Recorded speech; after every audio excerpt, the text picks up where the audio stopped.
আসসালামু আলাইকুম। সংবাদ 52 থেকে স্বাগত জানাচ্ছি। সঙ্গে আছি আমি তাহিয়া ইসলাম।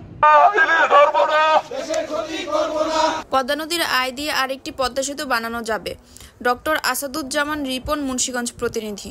বিএনপি কেন্দ্রীয় কমিটির vice chairman doctor Asaduzzaman Ripon বলেছেন, কিছু দুর্বৃত্তকে যদি আমরা শায়েস্তা করতে পারি, যারা রাতের আধারে প্রশাসনের চোখের আড়ালে মাছ ধরছে, এটা যদি বন্ধ করা যায় তাহলে বাংলাদেশের আগামী 5 বছরে ইলিশ মাছের স্বয়ং সম্পূর্ণ হবে, বিদেশেও ইলিশ রপ্তানি করতে পারবে। পদ্মা নদীর আয় দিয়ে আরেকটি পদ্মা সেতু বানানো যাবে। মাছকে যদি আমরা রক্ষা করি, মা ইলিশকে যদি আমরা রক্ষা করি, তাহলে তারা ডিম পারবে।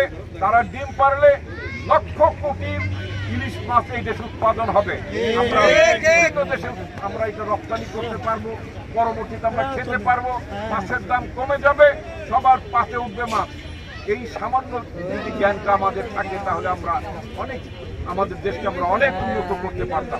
এটা শুধুমাত্র সরকারের প্রাণী সম্পদ বা মৎস্য ডিপার্টমেন্টের কাজ না, এটা আমাদেরও কাজ, জনগণের কাজ। আপনারা জনগণের অংশ হিসেবে আপনারা সবাইকে সচেতন করবেন, যারা এই যে অবৈধভাবে রাতের অন্ধকারে অথবা কখনো কখনো প্রকাশ্যে যারা ইলিশ মাছ ধরছে এখন, তাদের বিরুদ্ধে শাস্তিমূলক ব্যবস্থা নিতে হবে। মুন্সিগঞ্জের জন্য বড় ধরনের উন্নয়ন করা যাবে। শনিবার দুপুরে লৌহজং উপজেলার শিমুলিয়া ঘাট থেকে নিষিদ্ধ সময়ে মা ইলিশ মাছ ধরা, মজুদ, পরিবহন রোধে বিএনপির পক্ষ থেকে জনসচেতনতা বৃদ্ধির লক্ষ্যে নদীতে নৌবহর ও মানববন্ধন কর্মসূচি শেষে তিনি এসব কথা বলেন।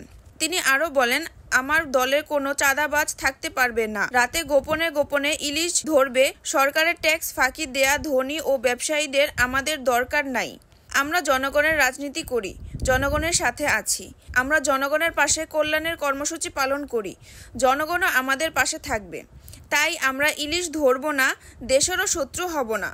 নদীতে নৌবহর কর্মসূচি ও লৌহজং উপজেলার বিএনপি কার্যালয়ের সামনে আয়োজিত মানববন্ধনে নেতাকর্মীদের পাশাপাশি সর্বসাধারণ মানুষ এতে অংশগ্রহণ করেন। শহীদ সুরজ, সংবাদ 52, 24 ঘন্টার খবর।